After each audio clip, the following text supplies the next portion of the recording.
सचमुच वो प्रभु, वो खुदा जो स्वर्ग के सिंहासन पर विराजने वाला है, वो आपका और मेरा परमेश्वर है। और जब हम इस बात को कहते हैं तो हम इस बात को भी हम अंगीकार करते हैं कि वो परमेश्वर जो उस सिंहासन पर बैठे हैं वो आपको और मुझे भूलते नहीं, वो आपको मुझे छोड़ते नहीं। वो परमेश्वर आपकी और मेरी सुधि रखते हैं, वो आपकी और मेरी और ध्यान देते हैं, वो परमेश्वर आपकी और मेरी नज़र करते हैं। सो हमको निराश होने की ज़रूरत नहीं, हमको डरने की ज़रूरत नहीं, हमको हारने की ज़रूरत नहीं, बल्कि हम उस परमेश्वर की ओर ध्यान दें, उस परमेश्वर की ओर निहारें और हम आगे बढ़ते जाएं। आमीन, हालेलुया। मैं जानता हूँ कि सप्ताह भर में हमारे जीवन में बहुत सारी तकलीफ़ें, परिस्थितियाँ, परेशानी आई होगी, पर उस खुदा ने आपको उन परिस्थितियों में भी नहीं छोड़े, उस खुदा ने आपको उन परिस्थितियों में भी नहीं छोड़े, नहीं त्यागे, क्योंकि उस परमेश्वर का कैरेक्टर है, उस परमेश्वर का चरित्र है कि वो आपको अपने से अलग नहीं करना चाहते। हम कई बार कर देते हैं, हम कई बार अपने अहम में, हम कई बार अपनी गलतियों में, हम कई बार अपने पापों में, हम कई बार परमेश्वर से दूर हो जाते हैं, हम कई बार अलग हो जाते हैं, पर वो परमेश्वर आपको और मुझे नहीं छोड़ते प्रियो। आमीन, हालेलुया। जब हम आराधना कर रहे थे, मैं कुछ बातों को महसूस कर पा रहा था। मैं देख रहा था कि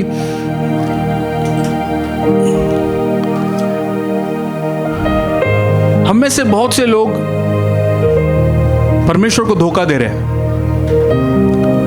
हम में से बहुत से लोग सिर्फ इसलिए कई सारी चीजों को कर रहे हैं जो सिर्फ दिखावे के लिए है, और वो चीजें आपको फायदा नहीं करेगी प्रियो।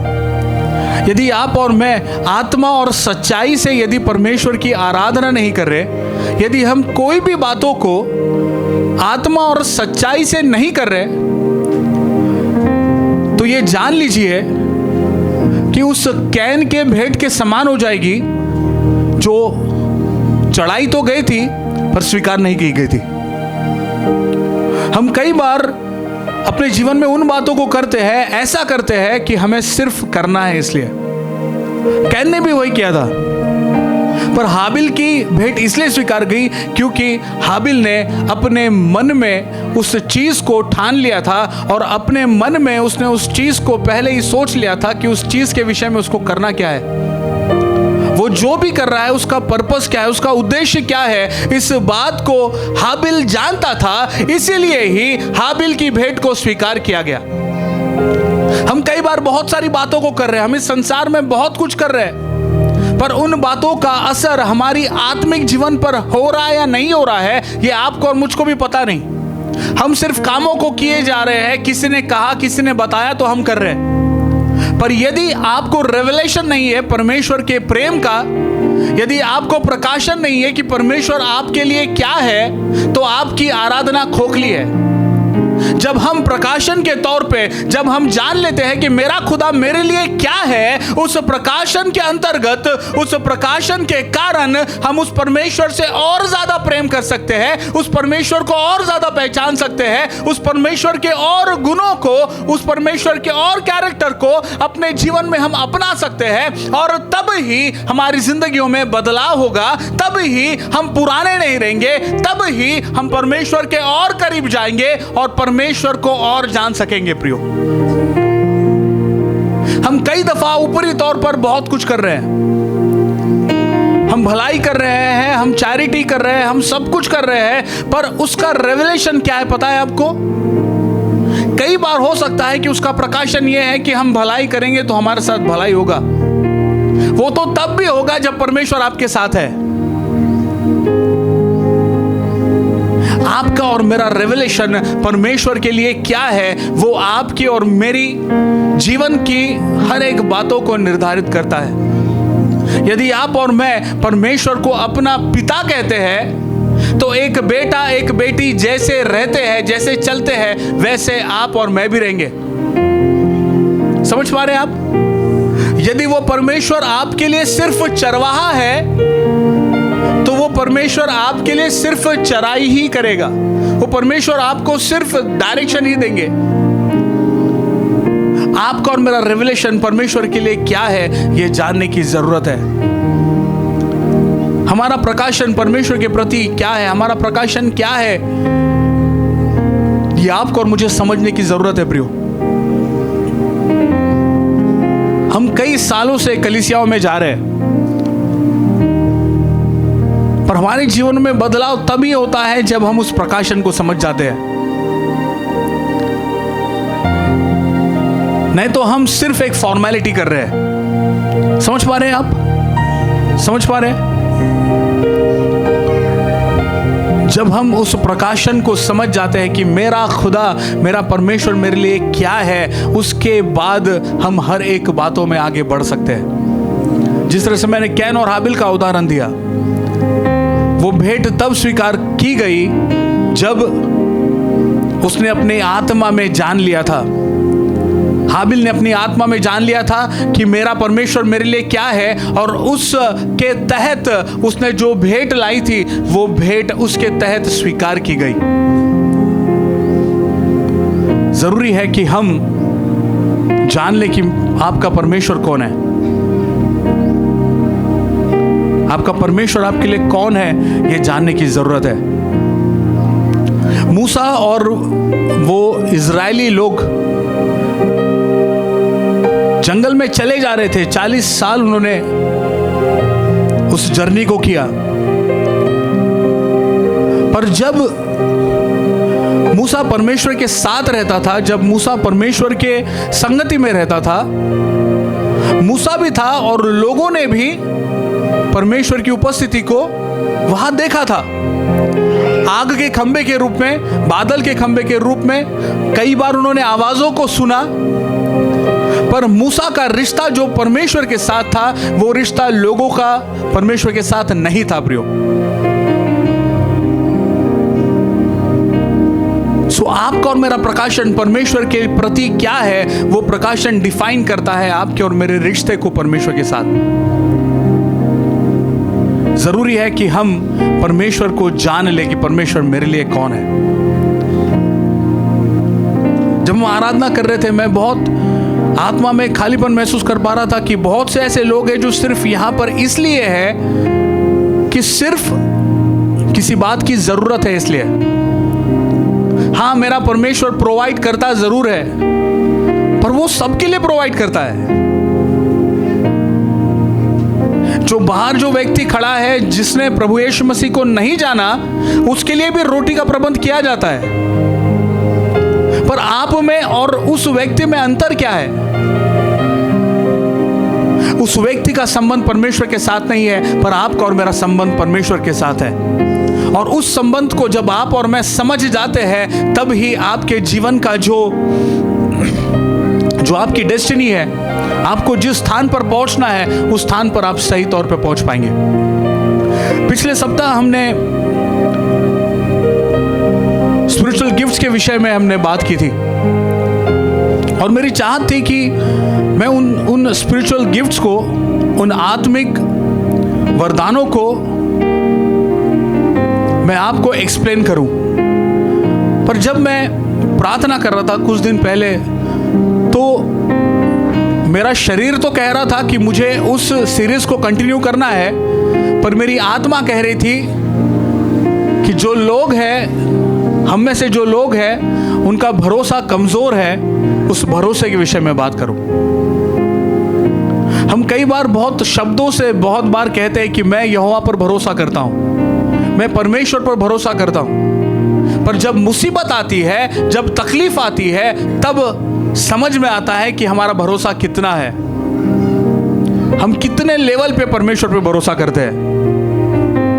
आज के बाद यदि कोई तकलीफ हुई, कोई परेशानी हुई, उसके बाद सबसे पहले आपको कौन याद आता है, आप याद रख लेना।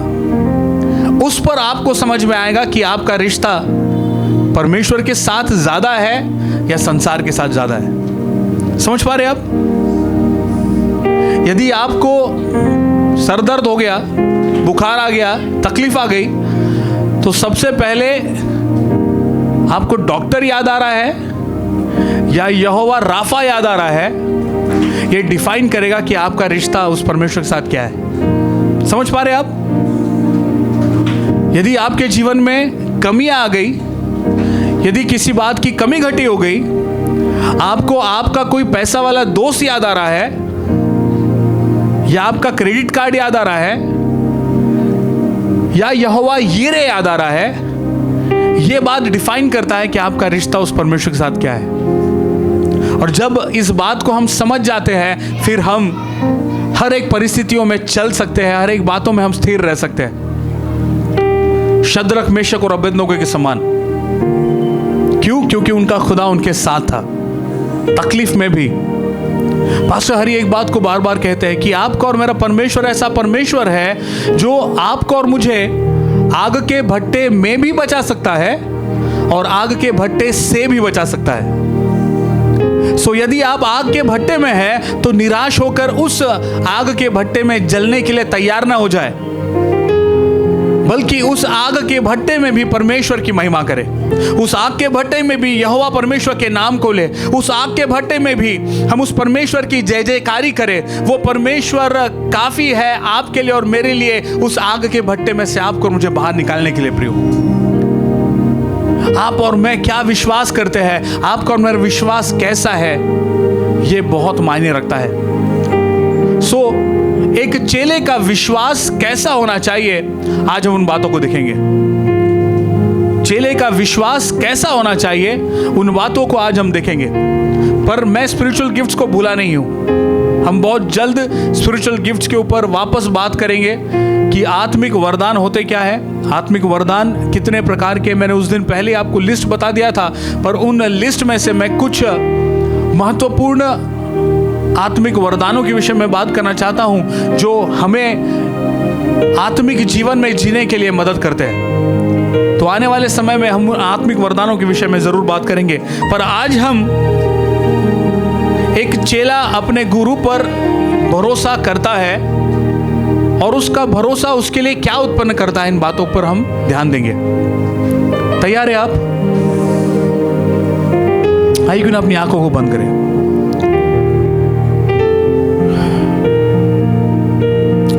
खुदावन, जो वचन अभी हम सुनने जा रहे हैं पिता, वो वचन शैतान चुराने न पाए। हर एक वो सोच जो आपके खिलाफ है, हर एक वो सोच जो आपकी नहीं है, उन सोचों को हम रेस्ट्रिकेट करते हैं प्रभु जी। और खुदावंद, हम अपना ध्यान आपकी तरफ लगाते हैं। आप हमसे बोलिए और बातचीत कीजिए प्रभु। धन्यवाद देते हैं सारी बातों के लिए। छोटी सी विनती प्यारे बेटे प्रभु यीशु मसीह के नाम से मांगते हैं, इसलिए सुनिए, दया से कबूल कीजिए पिता। आमीन, आमीन।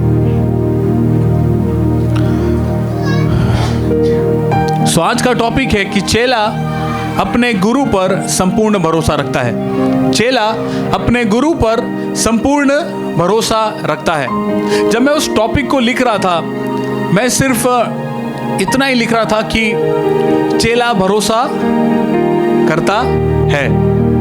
पवित्र आत्मा बार बार एक शब्द को उसमें ऐड करने के लिए कह रहे थे, वो है संपूर्ण। संपूर्ण। हम भरोसा करते हैं पर हम अधूरा भरोसा करते हैं। हम परमेश्वर पर भरोसा करते हैं पर हम आधा अधूरा भरोसा करते हैं। प्रियो, यदि आप और मैं पूर्ण रीति से परमेश्वर पर भरोसा करें तो हमारा जीवन अलग होगा। हमारा चलना फिरना उठना बैठना सब कुछ अलग होगा। हमारी बातों का कहना, हमारे शब्दों को क्लेम करने का तरीका अलग होगा, क्योंकि हम जानते हैं कि हमारा भरोसा किसी मनुष्य पर नहीं, बल्कि हमारा भरोसा उस यहोवा परमेश्वर पर है जिसने सब कुछ बनाया है, जो कायनात को रचने वाला है, जिसके एक शब्द से सब कुछ रच गया। ऐसे परमेश्वर पर यदि आपका भरोसा हो तो आपका सब कुछ बदल जाता है। प्रियो, आपकी सोच बदल जाती है, आपके विचार बदल जाते हैं। क्यों? क्योंकि वो परमेश्वर, वो महान परमेश्वर आपके और मेरे साथ में है।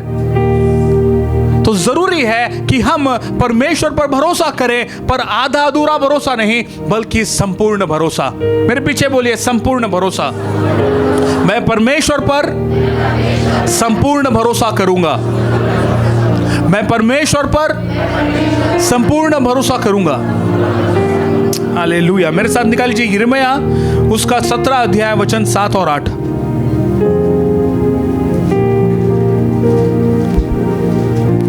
यिर्मयाह उसका 17 अध्याय वचन 7 और 8। यिर्मयाह उसका 17 अध्याय वचन 7 और 8। धन्य है वह पुरुष जो यहोवा पर भरोसा रखता है, जिसने परमेश्वर को अपना आधार माना हो। वह उस वृक्ष के समान होगा जो नदी के किनारे लगा हो और उसकी जड़ जल के पास फैली हो। जब धूप होगी तब उसको न लगेगी, उसके पत्ते हरे रहेंगे और सूखे वर्ष में भी उनके विषय में कुछ चिंता न होगी, क्योंकि वह तब भी फलता रहेगा। हालेलुया।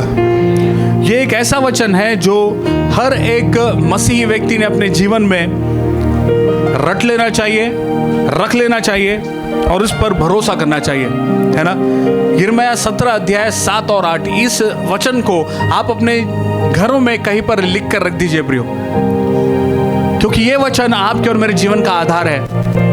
यदि आप और मैं इस संसार में धन्य होना चाहते हैं, यदि आप और मैं लोगों की नज़र में धन्य होना चाहते हैं, यदि आप और मैं परमेश्वर की नज़र में ब्लेसेड होना चाहते हैं, तो आपका और मेरा भरोसा परमेश्वर पर होना ज़रूरी है। यदि आप और मैं परमेश्वर पर भरोसा नहीं करते तो हम धन्य नहीं कहलाए जाएंगे। यहां पर परमेश्वर खुद आपको और मुझे धन्य कह रहे हैं, यदि आपका और मेरा भरोसा परमेश्वर पर है तो। धन्य है वह पुरुष जो यहोवा पर भरोसा रखता है। सो जो महिलाएं हैं वो निराश न हो। जब कभी पुरुष कहा गया है तो परमेश्वर ने महिला को भी उसमें इंक्लूड किया है। सो धन्य है पुरुष और महिला जो यहोवा पर भरोसा रखती है, जिसने परमेश्वर को अपना आधार माना हो। परमेश्वर पर आपका और मेरा भरोसा होना बहुत जरूरी है प्रियो। यदि आपका और मेरा भरोसा परमेश्वर पर है तो हम सब कुछ कर सकते हैं। हम निराश नहीं हो सकते, हम हताश नहीं हो सकते, क्योंकि परमेश्वर ने आपके और मेरे जीवन में उन सारी बातों को पहले ही दे दिया है। हम यहोवा पर भरोसा करके सिर्फ आगे बढ़ने की जरूरत आपको और मुझे है। जब हम यहोवा परमेश्वर पर भरोसा कर रहे हैं तो वचन आपको और मुझे धन्य कह रहा है। यदि आप और मैं ब्लेसेड होना चाहते हैं, आशीषित होना चाहते हैं, तो यहोवा परमेश्वर पर भरोसा रखें। और जिस तरह से मैंने कहा, भरोसा सिर्फ आधा अधूरा भरोसा नहीं बल्कि संपूर्ण भरोसा। जब हम पूर्ण रीति से परमेश्वर पर भरोसा करते हैं तो हम हर एक परिस्थितियों में स्थिर रह सकते हैं। जिस तरह से मैं शुरुआत में कह रहा था कि हमारा रेवलेशन परमेश्वर के प्रति क्या है, वो रेवलेशन, वो प्रकाशन आपके और मेरे विश्वास को भी डिफाइन करता है। एक छोटा सा उदाहरण, एक छोटी सी कहानी मैं आपको बताना चाहता हूँ। एक बार की बात है, एक व्यक्ति होता है जो रस्सियों पर चलने का जो कर्तव्य है वो दिखाता है। और एक दिन वो एक चैलेंज करता है कि दो विशाल पहाड़ों के बीच में वो रस्सी डालता है और वो बोलता है कि क्या कोई है जो इस रस्सी पर चल सकता है। और उसने एक इनाम भी घोषित किया हुआ होता है। वो कहता है कि कोई व्यक्ति है जो इस रस्सी पर चल सकता है, यदि चलेगा तो मैं उसको ये इनाम दूंगा। पर कोई भी व्यक्ति सामने नहीं आता, कोई भी व्यक्ति हिम्मत नहीं जुटाता उस विशाल पहाड़ को देखकर कि उस रस्सी में जो झूल रही है उस रस्सी के ऊपर कैसे चल सकेगा कोई। पर वो व्यक्ति जो सालों से अपने कामों को कर रहा है वो कॉन्फिडेंट था, उसको भरोसा था कि वो व्यक्ति कर सकता है। उसने कहा यदि कोई नहीं कर रहा तो मैं करूंगा। और जब वो आगे बढ़ता है उसके मन में एक बात आती है कि क्या और कोई है जो मेरे साथ इस काम को कर सकता है। तो हर कोई पीछे हट जाते हैं, पर एक छोटा बच्चा सामने आता है, वो बोलता है कि मैं चलूंगा। और वो दोनों उस पहाड़ पर चलते हैं और अपने पहले कदम को उस रस्सी के ऊपर रखते हैं। वो मनुष्य, वो पुरुष उस लड़के को उठाता है और अपने कांधों के ऊपर बैठा देता है और उस रस्सी के ऊपर पहला कदम रखता है, फिर दूसरा कदम रखता है। धीरे धीरे धीरे करके वो जैसे आधे रस्सी में आ जाते हैं, सब लोग चीयर करने लगते हैं, सब लोग खुश होने लगते हैं, सब लोग आवाज करने लगते हैं। और उनका उत्साह और बढ़ जाता है। वो और धीरे धीरे आगे बढ़ते हैं और धीरे धीरे आगे बढ़ते हैं, और एक समय ऐसा आता है जब वो दूसरे पहाड़ पर अपने कदम को रख देते हैं। तो सब लोग आनंद मनाते हैं, सब लोग खुश होते हैं, सब लोग जल्लोष होता है, सब लोग उसको गिफ्ट देते हैं, पैसे देते हैं, सब कुछ देते हैं। पर वहां पर कुछ रिपोर्टर्स होते हैं जो उस छोटे बच्चे को जाके उससे बात करते हैं, उसको पूछते हैं कि हम में सब लोग बहुत बड़े बड़े लोग भी थे, बहुत सालों का लोगों को एक्सपीरियंस भी था, वैसे लोग भी थे, पर तू क्यों वहां पर गया? तू क्यों उस इंसान के साथ उस मौत वाली परिस्थिति में चलने के लिए तैयार हो गया? तो वो लड़का बहुत विश्वास के साथ, बहुत आत्मविश्वास के साथ बोलता है कि वो मनुष्य और कोई नहीं, मेरा पिता है। वो मेरा पिता है, और मैं जानता हूं कि संसार में कोई भी मुझे गिरा सकता है, पर मेरा पिता मुझे नहीं गिराएगा। इसलिए मैंने मेरे पिता पर भरोसा किया और उस रस्सी पर चलने के लिए मैं तैयार हो गया। प्रियो, आपके ऊपर कोई भरोसा करे ना करे, परमेश्वर का भरोसा आप पर है। परमेश्वर आप पर भरोसा रखते हैं। यह आपकी जिम्मेदारी है कि आप परमेश्वर पर भरोसा रखते हैं या नहीं। यदि आप परमेश्वर पर भरोसा रखते हैं तो वो आपको कांधे पर उठाकर उन परिस्थितियों से निकालने की सामर्थ्य रखता है। सिर्फ भरोसा रखें, संपूर्ण भरोसा। हमारा भरोसा आधा अधूरा है, मैं सच कह रहा हूं। हम में से बहुत से लोग आधा अधूरा भरोसा करते हैं, इसलिए हमारे शब्द भी बहुत वैसे ही होते हैं, हमारा बोलना, हमारे बात करने का तरीका भी वैसा होता है। यदि आपका भरोसा परमेश्वर पर है तो आपके शब्द भी वैसे होंगे, आपका प्रोक्लेमेशन वैसा होगा। लोगों की बातें आपको निराश नहीं करेंगी। आपका भरोसा आपके पिता पर क्या है, ये उस रस्सी पर चलने वाली परिस्थिति के समान है। कोई मदद आपकी करे ना करे, वो परमेश्वर जरूर करेंगे। वो परमेश्वर जरूर आपको कांधे पर बैठाएंगे और आपको लेकर चलेंगे। परमेश्वर पर भरोसा रखे, संपूर्ण भरोसा रखे। आगे वचन कहता है, जिसने परमेश्वर को अपना आधार माना हो। आधार का मतलब क्या है पता है आपको? हमारे घरों में मनी प्लांट्स होंगे। मनी प्लांट्स एक पेड़ होता है ग्रीन कलर का, वो एक वेल होती है, राइट? सो वो जो है उसको आधार की जरूरत होती है। यदि वो आधार नहीं होगा ना तो वो बेल जमीन पर गिर जाएंगी।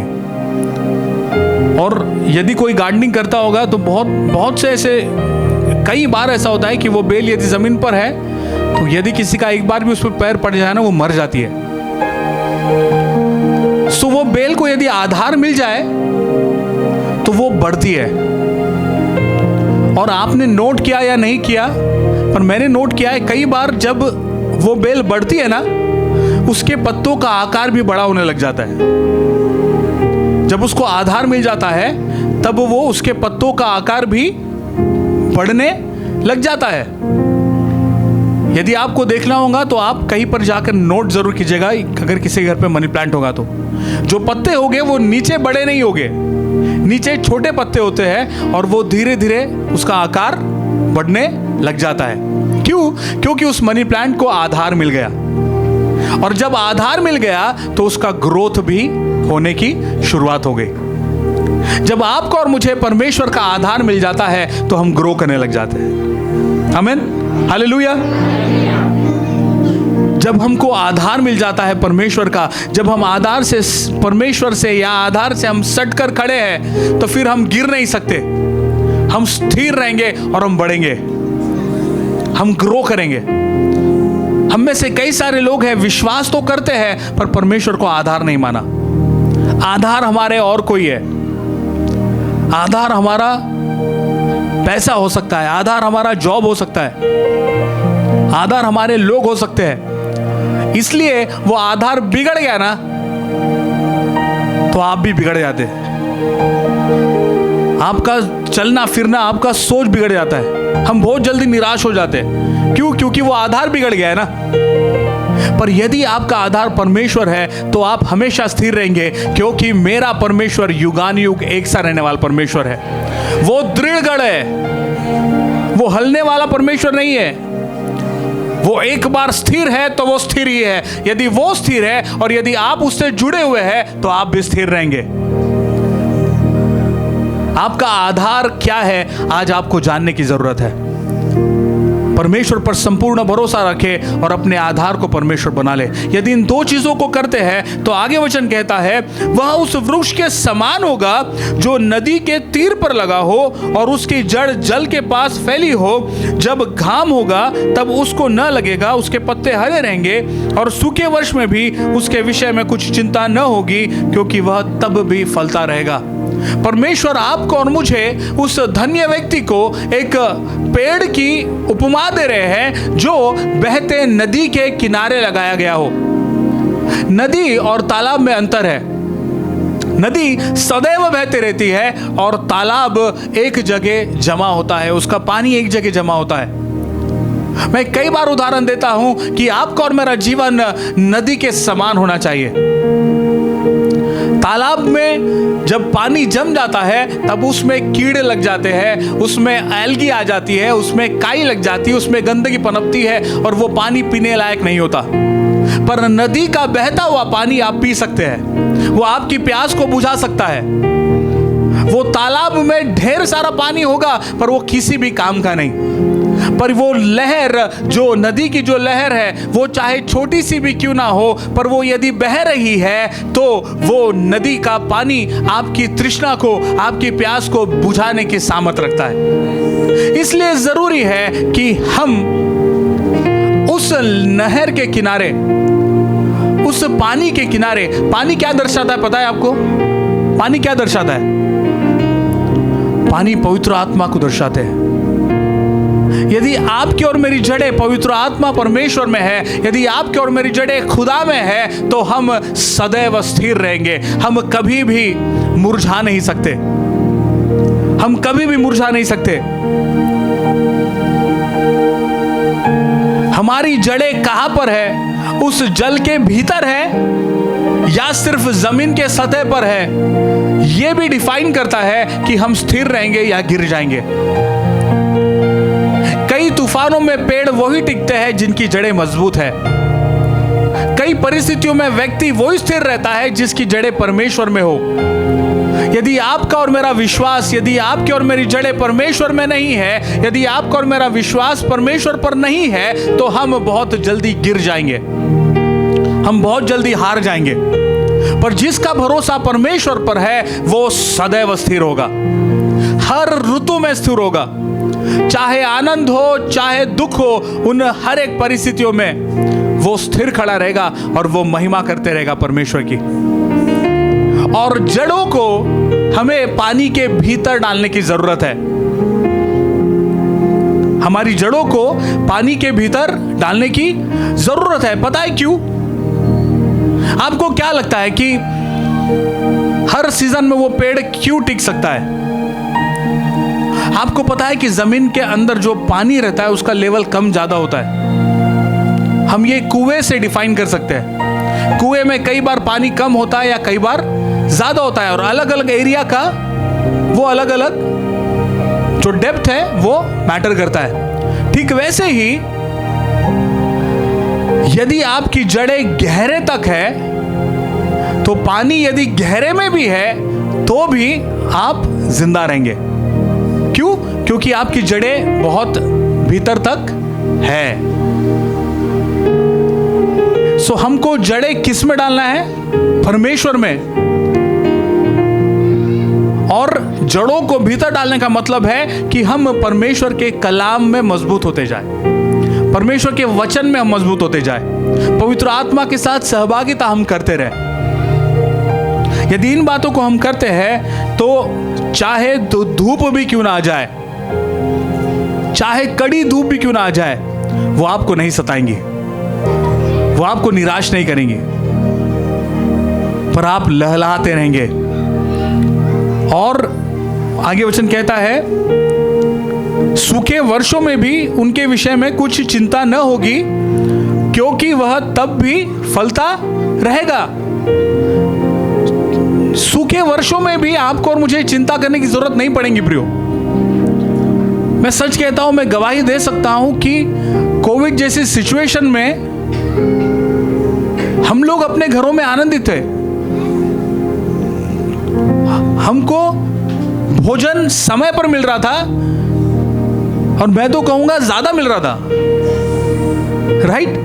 हम घर में थे तो 3 टाइम नहीं खा रहे थे। परमेश्वर ने आपके लिए उस धूप वाली परिस्थिति में भी सब बातों का प्रबंध कर रखा था। क्यों? क्योंकि आपने कहीं ना कहीं उस परमेश्वर पर भरोसा रखा था। मैं देख रहा था संसार तकलीफ में है, संसार निराश है, संसार घबरा रहा है, पर हम अपने घर में पिज्जा बना रहे, मैक्रोनी बना रहे, अलग अलग टाइप की डिशेस सीख रहे। मैं बोला इतने साल तक ये इंसान को कभी मैंने किचन में देखा नहीं। क्यों? क्योंकि परमेश्वर आपके और मेरे साथ थे। ये आपको विश्वास है या नहीं पता नहीं, पर मेरे को विश्वास था कि मैं जिंदा इसलिए बचा क्योंकि परमेश्वर मेरे साथ थे। सो यदि आपका और मेरा भरोसा परमेश्वर पर है तो हम हर ऋतु में फैलेंगे, हर ऋतु में फलेंगे, हम हर ऋतु में फल लाएंगे। परमेश्वर पर भरोसा रखिए, परमेश्वर पर विश्वास रखिए, अधूरा विश्वास नहीं बल्कि पूर्ण विश्वास। तो परमेश्वर आपको और मुझे धन्य कहते हैं यदि आपका और मेरा भरोसा परमेश्वर पर है। एक और वचन निकाल लीजिए, नीति वचन उसका 3 अध्याय वचन 5 और 6।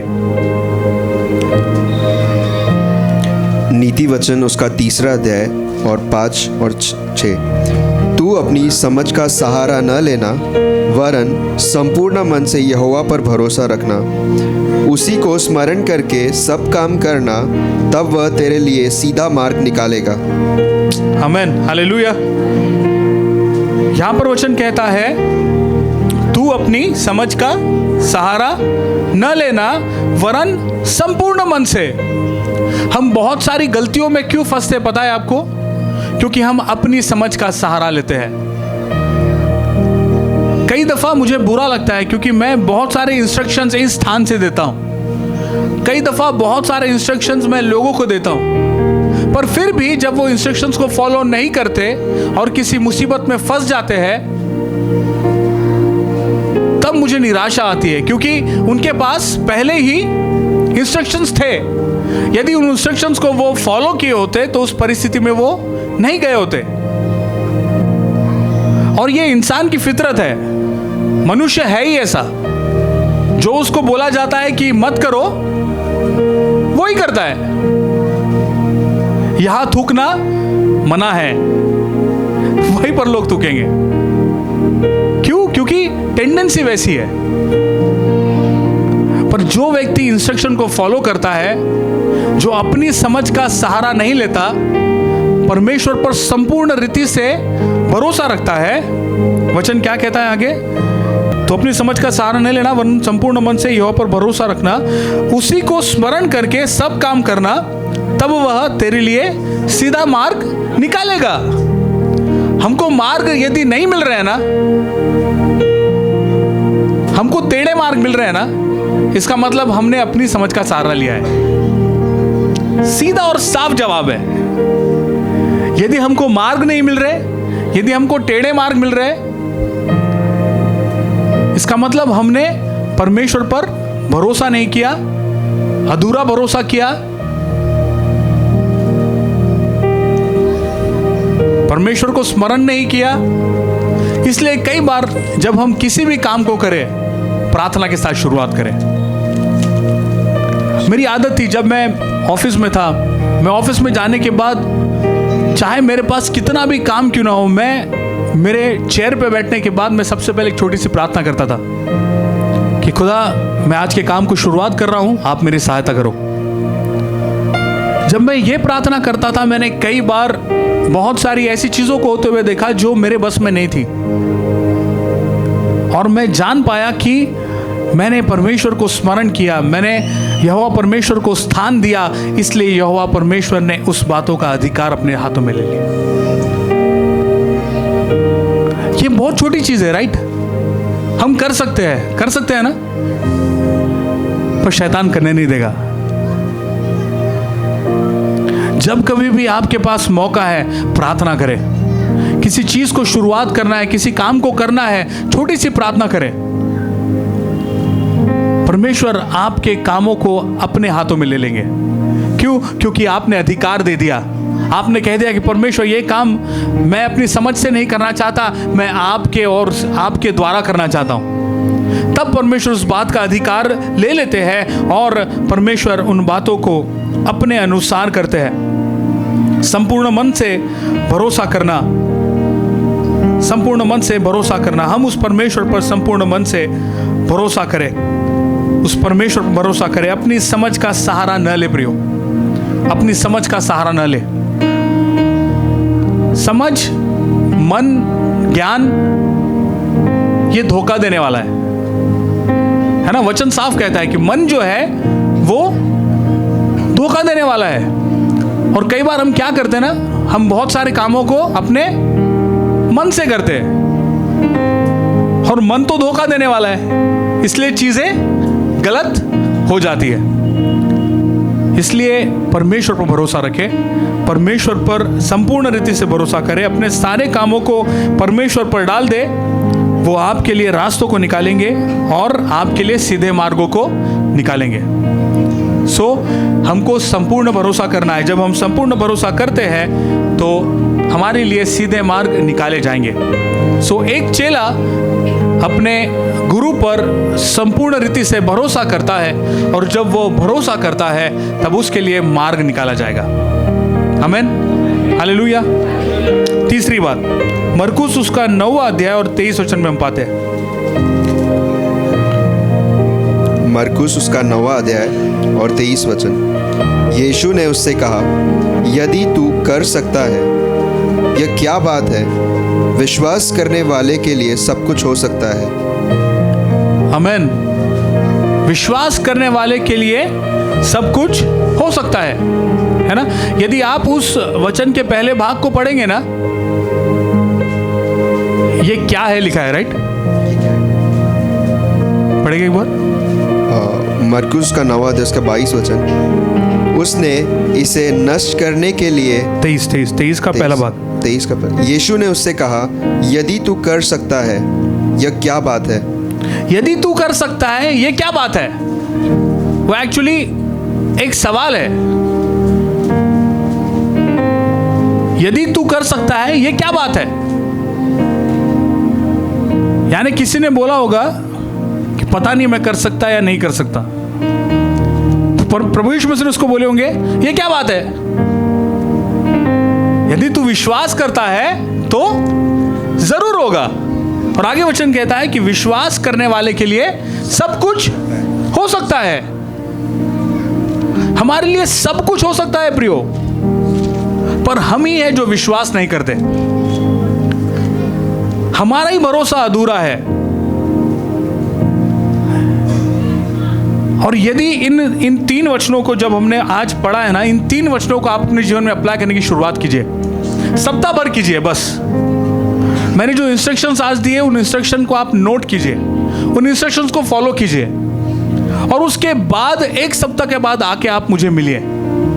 मैं सच कहता हूं, आपके जीवन की ट्रैजेक्टरी चेंज हो गई होगी, आपके लाइफ की ट्रैजेक्टरी चेंज हो गई होगी। क्यों? क्योंकि आपने परमेश्वर के वचन को फॉलो करने की शुरुआत की है। मैं सच कहता हूं, परमेश्वर को जानना या परमेश्वर के संग चलना बहुत आसान है। मैं इस संसार में बहुत सारे रिलीजन को मैंने देखा है, बहुत कठिन है। उनके रिचुअल्स, उनके कार्य करने का तरीका बहुत अलग है, पर परमेश्वर को पीछे चलना या परमेश्वर को फॉलो करना बहुत आसान है। जिस तरह से मैं कह रहा हूं, परमेश्वर पर भरोसा करो। भरोसा करने के लिए यहां पे कुछ दिया हुआ है क्या? कुछ रूल दिया है क्या? नहीं। चिखलदरा की चोटी पर जाके, वो जो सबसे ऊपर वाली जो चोटी है, वहाँ पर जाके खड़े रहकर 3 घंटा जब तुम खड़े रहेंगे, उसके बाद तुमको विश्वास मिलेगा। ऐसा कुछ है? इज़राइल के जॉर्डन नदी में जाके तुमको कुछ करना है, उसके बाद ही तुमको भरोसा मिलेगा। घर पे बैठे हैं, प्रार्थना कर रहे हैं और घर पे बैठे बैठे भी विश्वास कर रहे हैं, तो परमेश्वर काम कर रहे हैं आपके लिए। इसलिए बहुत से मसीह सोए हुए हैं, क्योंकि कुछ बहुत सारी चीजों को करना नहीं पड़ता ना, इसलिए हम उसके ऊपर ज्यादा तवज्जो नहीं देते। आसान है ना, इसलिए ठीक है, चलता है। पर यदि हम हर एक इंस्ट्रक्शन को फॉलो करेंगे, हम बढ़ते जाएंगे, हम बढ़ते जाएंगे। आज यहाँ पे कम से कम 70 लोग रहेंगे, राइट? 72 लोग रहेंगे जरूर। पर हमारे जीवन का आत्मिक उन्नति जो है वो अलग है। पता है आपको? पता है आपको? हमारा जो आत्मिक स्तर है वो अलग है। हाँ या नहीं? किसी का आत्मिक स्तर ऊंचा हो सकता है, किसी का आत्मिक स्तर नीचा हो सकता है। पता है क्यों? इंस्ट्रक्शंस को फॉलो या न फॉलो करने के कारण। ये बाइबल इंस्ट्रक्शन से भरी हुई है। अगर एक एक इंस्ट्रक्शंस को हम हर दिन पढ़ रहे हैं और इंस्ट्रक्शंस को फॉलो करने की शुरुआत कर रहे हैं, बिना सोचे बिना विचारे, हम अपने आप अपने जीवन में बदलाव देखेंगे। प्रियो, हमको कुछ करने की जरूरत नहीं पड़ेगी, हमको सिर्फ परमेश्वर पर भरोसा करके उन इंस्ट्रक्शंस को फॉलो करने की जरूरत है। बस अपने आप वो चीजें होगी जो परमेश्वर आपके और मेरे जीवन में करना चाहते हैं। हम बहुत आसानी से अपने जीवनों में आशीषों को ला सकते हैं, पर हम ये ऐसे रास्तों को चुन लेते हैं जिससे हमको कई बार यू टर्न मार के फिर हमको परमेश्वर के पास आना पड़ता है। रास्ता एकदम सीधा सीधा है जो परमेश्वर ने आपको और मुझे बताया, पर सकरा है, सुंदर नहीं होगा दिखने में, थोड़ी तकलीफ होगी उसमें। पर जब आप उस रास्ते पर चलने की शुरुआत करेंगे, आपको प्रभु यीशु मसीह सहायता करेंगे। और सहायता करने के बाद, जब आज हम आराधना कर रहे थे ना, एक विजन मैंने देखा। उस विजन को खुदा वापस मुझको याद दिला रहे। मैंने देखा कि हम एक रास्ते पर चल रहे हैं जो बहुत उबड़ खाबड़ है, जिसमें कांटे हैं, जिसमें गड्ढे हैं, और उन रास्तों से हम चल रहे हैं। जब हम उन रास्तों से चल रहे हैं ना, प्रभु यीशु मसीह हाथों को थाम कर लेकर चल रहे हैं, और सामने मैं देख रहा हूं कि एक फिनिश लाइन है। और जब उस फिनिश लाइन के करीब हम पहुंच गए, मैंने देखा कि प्रभु यीशु मसीह ने हाथ छोड़ दिए और वो आगे बढ़ गए, उस फिनिश लाइन के पीछे चले गए और अपने हाथों को उन्होंने फैला दिया। तू आ जा, मैं तेरा स्वागत करूंगा। हम लोग आधे रास्ते पर ही आके थक जाते हैं और हम ये भी भूल जाते कि परमेश्वर है आपके साथ में, प्रभु यीशु मसीह है आपके साथ में। हम सिर्फ विश्वास करें और आगे बढ़े। बहुत सारी चीजें आपके जीवनों में इसलिए नहीं हो रही क्योंकि हमारे विश्वास का जो स्तर है वो अलग है, विश्वास को फॉलो करने का जो स्तर है वो अलग है, इंस्ट्रक्शंस को फॉलो करने का स्तर अलग है। हम कई बार बहुत आसानी से कह देते हैं कि मैं सब परमेश्वर के लिए सब कुछ करने के लिए तैयार हूं, पर कई बार जब मौका आ जाता है ना, हम पीछे मुड़ जाते हैं। ये वचन मेरे लिए नहीं है, बाजू वालों के लिए है। वचन हर बार आपके लिए रहेगा। आपको और मुझे ये जानने की जरूरत है, जब हम परमेश्वर पर पूर्ण रीति से भरोसा करते हैं तो हम हर एक बातों में स्थिर खड़े रहते हैं और हम हर एक बातों में परमेश्वर की महिमा करते रहेंगे। जरूरी है कि हम परमेश्वर की तरफ नजर करें, हम संपूर्ण रीति से भरोसा करें। जब हम वचनों में देखते हैं ना, वचन साफ तौर पे कहता है कि परमेश्वर ने आप ही कहा है कि परख कर देखो, है ना, परख कर देखो। परमेश्वर किसको परखने की बात कह रहे हैं? खुद को। परमेश्वर आपको कह रहे हैं कि तुम मुझे परख कर देखो। और जब परमेश्वर की बारी आती है आपको परखने की, हम घबरा जाते हैं। परमेश्वर, एक बात हमेशा याद रखिए, परमेश्वर आपको परखेंगे ज़रूर, पर आपको खत्म होने नहीं देंगे। कई बार परमेश्वर एक छोटी सी परिस्थिति आपके सामने ला देते हैं, और उस परिस्थिति में आपको और मुझे कई बार स्थिर होने की जरूरत होती है। यदि हम उस परिस्थिति में स्थिर हो जाते हैं, जीत जाते हैं, तो परमेश्वर आपके लिए और मेरे लिए बड़े बड़े चीजों को करते हैं। उदाहरण के तौर पे, हम हर कोई बटवा लाते हैं, राइट, वॉलेट लाते हैं। कई बार मैंने मेरी आत्मा में महसूस किया है कि तेरे बटवे में जितना है वो आज उस ऑफरिंग बॉक्स में डाल दे, और मैंने जब जब उस इंस्ट्रक्शन को फॉलो किया है ना, उस इंस्ट्रक्शन के फॉलो करने के बाद दिन खत्म होने के पहले ही मेरा बटवा वापस भरा है। मैं देने के विषय में इसलिए कह रहा हूं क्योंकि हम देने के विषय में कई बार पीछे हट जाते हैं। और मैं सच कह रहा हूं, यदि आपको फ्लरिश होना है, यदि आपको देना है, तो आपके देने का स्तर आपको बढ़ाना पड़ेगा। हम आज भी देने के विषय में बहुत अलग तरह से सोचते हैं, पर यदि आपको आशीषित होना है, यदि आपको कटाई करनी है, तो आपको बोना पड़ेगा, और बोने का स्तर आपको और मुझको बढ़ाने की जरूरत है। जिस तरह से मैंने कहा, कई बार पवित्र आत्मा, और मेरे को लगता है कि पवित्र आत्मा सिर्फ मुझको नहीं बोलते होंगे ऐसा, हम में से बहुत लोगों को ये शब्द आता होगा कि आज इतना नहीं, इतना डाल। पर हम कई बार क्या करते हैं ना, हम उस आवाज को हम कई बार नजरअंदाज कर देते हैं। यीशु मसीह के नाम से वो आवाज मुझसे दूर हो जाए।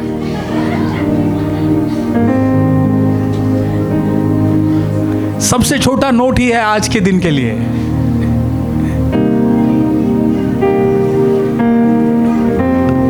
मैं देने के विषय में इसलिए कह रहा हूं क्योंकि मैं चाहता हूं कि मेरी कलीसिया देने वाली हो, क्योंकि मैंने देने की सामर्थ को देखा है। मैं नहीं जानता कितने लोग मुझको नज़दीक से जानते हैं, पर बहुत से ऐसे लोग हैं जो मुझको करीब से जानने वाले लोग हैं।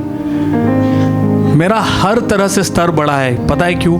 क्योंकि मैंने अपने देने के स्तर को बढ़ाया है।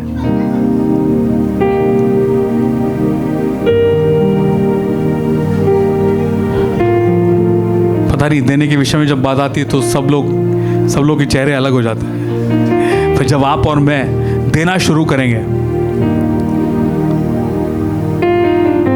देने में भी विश्वास लगता है। पता है आपको, देने में भी विश्वास लगता है। यदि आप विश्वास से अपने जीवन में देने की शुरुआत करोगे ना, आप बहुत तौर से ब्लेस होंगे। मैं कई बार कहा है कि हम परिवार में प्रार्थना करें, डिस्कस करें कि हम संडे को ऑफरिंग क्या डालने वाले हैं। कोई नहीं करता। अगर किया होता तो मुझको समझ में आ गया होता। हमने एक रूल बनाया हुआ है, वो पीढ़ी दर पीढ़ी चल रहा है। नोट्स को चिल्लर करने की, शनिवार को बड़े नोट्स को चिल्लर करने की आदत है हमको। परिवार में 4 लोग हैं तो एक नोट के चिल्लर किए जाएंगे और डिस्ट्रीब्यूट कर दिए जाएंगे। पर क्या कभी आपने सोचा है कि मैं हर संडे मेरे देने के स्तर को बढ़ाऊंगा? ये मैंने सोचा था, और जब से मैंने सोचा, मैंने मेरे लाइफ में ग्रोथ देखी है। अभी दिसंबर महीना आने वाला, राइट? दिसंबर महीना आ रहा है। दिसंबर महीने के पहले तारीख को आप ये डिसाइड कीजिए कि मैं इस सप्ताह, यानी इस महीने भर, मैं हर महीने मेरी ऑफरिंग को मैं डबल करूंगा। आपका जो अमाउंट है, चलो आप अपने अमाउंट को डबल करने के लिए विश्वास करें, पर मैं हर सप्ताह मैं डबल करके दूंगा। ये विश्वास के साथ आप करने की शुरुआत कीजिए। और मैं कह रहा हूं आपको, 2023 में आप उस चीज को अपने जीवन में ब्लेसिंग के तौर पे देखेंगे। और मैं हर साल एक बात को कहता हूँ कि जिस तरह से हम दिसंबर 31 को और 1 को हम लोग एनवेलप बनाते हैं, है ना। मैं सच कहता हूँ वो एनवेलप जो है ना, वो इसलिए नहीं होता कि कलीसिया को कुछ करना है, वो इसलिए होता है कि हम परमेश्वर को धन्यवाद दे रहे हैं। और मैं कई बार कहता हूँ कि हमको उस एनवेलप को पहले ही प्रिपेयर करने की ज़रूरत है। आप लोगों का पता नहीं, पर मैंने नवंबर के पहले कौन सा महीना आता है, अक्टूबर, मैंने अक्टूबर से ही उस एनवेलप को प्रिपेयर करने की शुरुआत कर दी, क्योंकि मेरा दिल भरा हुआ था परमेश्वर के धन्यवाद के लिए। और मैं चाहता हूं कि जब मैं शो करूं साल के आखिर में, मैं बेस्ट शो करूं। परमेश्वर को धन्यवाद देने का मेरा तरीका वो होगा। और जब शुरुआत होगी साल की, तब भी मैं देकर परमेश्वर की महिमा करके आगे बढ़ूंगा। सो दिसंबर के फर्स्ट वीक में हम वो एनवेलप देने वाले हैं, ताकि आप तैयारी करें देने के विषय में। सो मैं मेरे विषय से हटा नहीं हूँ। विश्वास के विषय में बात कर रहे थे, मैं देने में विश्वास के विषय में आया, मैंने देने के विषय में बात किया, क्योंकि ज़रूरी है जब हम देने को सीरियस रीति से लेने लग जाते हैं ना, तो हम लेना भी शुरुआत कर देते हैं। समझ पा रहे हैं आप? यदि आप सीरियस होकर देंगे ना, आप सीरियस होकर लेंगे। मैं सच कह रहा हूं, ये 2022 बहुत एक्साइटेड था इस कलीसिया के लिए। बहुत सारी गवाही आई। क्यों? क्योंकि एक इंस्ट्रक्शन फॉलो किया गया कि ये इंस्ट्रक्शन ये दिया गया था कि ये साल खुले हुए दरवाज़ों का साल है। तो धन्यवाद के साथ आप उस साल में एंटर हो जाइए, आप उस साल में कदम रखिए और लोग धन्यवाद देते हुए आगे बढ़े। और हमने देखा है कि परमेश्वर ने कैसी कैसी गवाही उत्पन्न की है। हम आने वाले समय में ज़रूर से उन गवाहियों को सुनेंगे। तो यदि आप भी अपने जीवन में गवाही देखना चाहते हैं, तो कुछ महीने बचे हैं साल खत्म होने के, परमेश्वर भरोसा कीजिए। वो खुदा जिसने मेरे लिए दरवाज़ों को खोला है, वो आपके लिए भी खोलेगा। आमीन।